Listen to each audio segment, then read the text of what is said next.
नमस्कार, भक्तों की कथाओं में आप सभी का स्वागत है। मेरी आज की कथा मुनि उतंग की है। सठ सुधरहीं सत्संगति पाई, पारस परस कुधातु सुहाई। सौवीर नगर में एक सुंदर बगीचे में भगवान विष्णु का बड़ा ही भव्य मंदिर था। उस बगीचे में महात्मा उतंग जी रहते थे। यहाँ मैं बता दूं, ये उतंग जी मारवाड़ के गुरु भक्त उतंग ऋषि, जिन पर भगवान श्री कृष्ण ने कृपा की थी, इनसे भिन्न हैं। उतंग जी परम शांत, निष्प्रह, दयालु, ज्ञानी, भगवान की सेवा में लगे रहने वाले और तपस्वी थे। वे चित्त को सब ओर से हटाकर भगवान में ही लगाए रहते थे। उनकी सब क्रियाएं भगवान के लिए ही होती थीं। मंदिर में वे भगवान की सेवा करते रहते थे। एक दिन कणिक नामक व्याध डाकू मंदिर के पास से निकला। वह बड़ा ही क्रूर था। उसका काम ही दूसरों की निंदा करना, दूसरों का धन छीन लेना और प्राणियों को मारना था। वह देवता, ब्राह्मण, गुरु किसी को भी नहीं मानता था। मंदिर के शिखर पर विशाल स्वर्ण कलश देखकर उस डाकू ने सोचा कि भीतर मंदिर में बहुत धन होगा। रात के समय वह मंदिर लूटने के लिए चुपके से घुस पड़ा। उस समय महात्मा उतंग मंदिर में बैठे भगवान का ध्यान कर रहे थे। डाकू ने उन्हें मार डालने का विचार किया। वह तलवार खींचकर उनके सामने खड़ा हो गया। जब इससे उतंग जी का ध्यान न टूटा, तब उसने उन मुनि को धक्का देकर पटक दिया और उनकी छाती पर पैर रखकर एक हाथ से उनके केश पकड़कर उनका सिर काटने को उद्यत हो गया। उतंग जी ने नेत्र खोले और डाकू की ओर देखा। वे ना तो डरे और ना रुष्ट हुए। उनके नेत्रों में ऐसा तेज एवं इस प्रकार का स्नेह उमड़ रहा था कि डाकू कणिक पर जैसे जादू हो गया। उसके हाथ से तलवार छूटकर गिर पड़ी। वह दूर खड़ा होकर महात्मा को एकटक आश्चर्य से देखने लगा। बड़े ही शीतल शब्दों में उतंग जी ने डाकू से कहा, भाई, तुम मुझ निरपराध का वध क्यों करना चाहते थे? मैंने तुम्हारा क्या बिगाड़ा है? संसार में जो अपराध करता है उसी को दंड दिया जाता है। सौम्य, मैंने तुम्हारा कोई अपराध किया हो ऐसा तो मुझे स्मरण नहीं आता। सज्जन लोग तो पापी को भी मारते नहीं, वे उसके पाप का ही विनाश करते हैं। विरोधी मूर्ख भी हो तो भी उसमें कोई गुण हो तो शांत चित्त साधु जन उस गुण की ही प्रशंसा करते हैं। पुरुषोत्तम भगवान की उसी पर कृपा होती है जो अनेक प्रकार से सताए जाने पर भी सताने वाले को क्षमा ही करता है, उसका कल्याण ही करना चाहता है। चंदन का वृक्ष काटने पर भी अपने काटने वाले कुल्हाड़े को सुगंधित ही करता है। ऐसे ही संत जन किसी के द्वारा सताए जाने पर भी सताने वाले से शत्रुता न करके उसका हित ही करना चाहते हैं। यह विधाता का विधान ही कुछ विचित्र है कि सब प्रकार के संग का त्याग करके भगवान का भजन करने वाले लोगों को भी बुरे लोगों से कष्ट सहना पड़ता है। दुर्जन लोग सीधे साधे साधु लोगों को अकारण ही सताया करते हैं। बलवान को कोई नहीं सताता। घास तथा जल पर संतोष करने वाले मृगों तथा मछलियों को ही व्याध तथा धीवर लोग मारा करते हैं। मनुष्य स्त्री, पुत्र तथा परिवार के मोह से जानबूझकर अपने ऊपर दुख लेता है।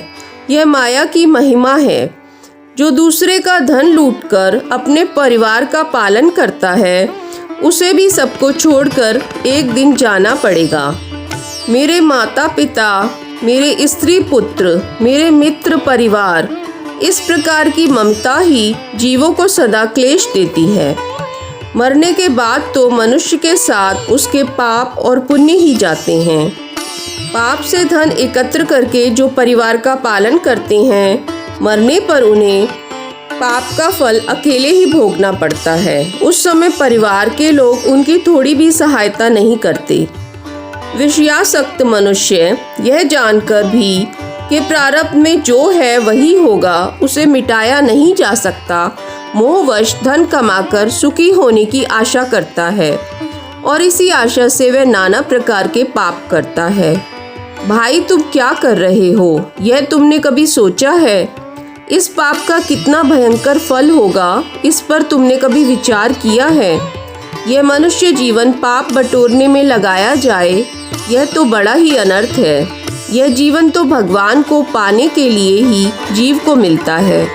तुम मोह को छोड़कर जीवन को सफल बनाओ। पापों से अपने को अलग करके भगवान के भजन में लगो, इससे तुम्हारा कल्याण होगा।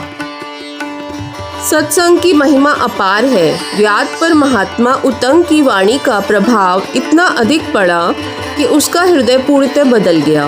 वह पश्चाताप से व्याकुल होकर उन महात्मा के चरणों पर गिर पड़ा। अपने घोर कर्मों का स्मरण करके फूट फूट कर रोने लगा। वह कहने लगा, हाय, मैं बड़ा अधम हूँ। मैंने बड़े बड़े पाप किए हैं, मेरी क्या गति होगी। हे भगवान, हे अधर्मों को तारने वाले हरि, हे नारायण, मुझ पर दया करो। तुमको छोड़कर अब मुझे कौन सहारा दे सकता है। मारे दुख के व्याध धड़ाम से गिर पड़ा और उसी समय उसकी मृत्यु हो गई। दयालु उतंग जी ने व्याध के मृत शरीर पर भगवान का चरणोदक छिड़क दिया। व्याध ने मरते समय पापों के लिए पश्चाताप किया था, भगवान का स्मरण किया था और उसके शरीर पर भगवान का चरणोदक पड़ा था। अतः वह सभी पापों से छूटकर भगवान के परम धाम का अधिकारी हो गया। भगवान के पार्षद विमान ले आए। दिव्य देह धारण करके विमान पर बैठकर भगवान के धाम को जाते समय उसने बार बार उतंग मुनि की स्तुति की। उनसे क्षमा मांगकर वह दिव्य धाम चला गया। व्याध की यह सद्गति देखकर उतंग मुनि चकित हो गए। भगवान की महिमा एवं उन दयामय की असीम दया का स्मरण करके उनका शरीर पुलकित हो गया। गदगद कंठ से वे भगवान की स्तुति करने लगे। उन विद्वान महात्मा ने वेद विहित तत्वों से भक्तिपूर्ण हृदय से भगवान की स्तुति बहुत देर तक की। उनके स्तवन से प्रभु प्रसन्न हो गए। वे दयामय अपने परम भक्त उतंग के सामने प्रकट हो गए। उतंग मुनि ने शोभा सिंधु प्रभु के दर्शन किए। भगवान के तेजोमय अद्भुत लावण्य धाम स्वरूप को देखकर मुनि के नेत्रों से आंसुओं की धारा चलने लगी। उनकी वाणी बंद हो गई। मुरारी रक्षा करो, इतना ही वे कह सके और भगवान के चरणों पर गिर पड़े। गरुड़ ध्वज श्री हरि ने अपनी विशाल भुजाओं से मुनि को उठाकर अपने हृदय से लगा लिया। भगवान ने कहा, वत्स, मैं तुम पर प्रसन्न हूँ। तुम्हारे लिए अब कुछ भी असाध्य नहीं है। तुम जो चाहो वह मांग लो। मुनि ने बड़ी नम्रता से कहा, प्रभु, आप मुझे मोहित क्यों करते हैं? मुझे कोई वरदान नहीं चाहिए। जन्म जन्मांतर में मेरी आपके चरणों में अविचल भक्ति सदा बनी रहे। मैं कीट पतंग, पशु पक्षी, सर्प, अजगर, राक्षस, पिशाच या मनुष्य किसी भी योनि में रहूं, हे केशव, आपकी कृपा से आप में मेरी सदा सर्वदा अव्यभिचारिणी भक्ति बनी रहे। भगवान बहुत ही प्रसन्न हुए। अपना दिव्य शंख मुनि के शरीर से स्पर्श करा के भगवान ने मुनि को भक्ति के वरदान के साथ परम दुर्लभ ज्ञान भी प्रदान किया। मुनि की पूजा स्वीकार करके भगवान अंतर्हित हो गए। भक्त श्रेष्ठ उतंग मुनि शेष जीवन भगवान की सेवा में व्यतीत करके अंत में भगवत धाम पधार गए।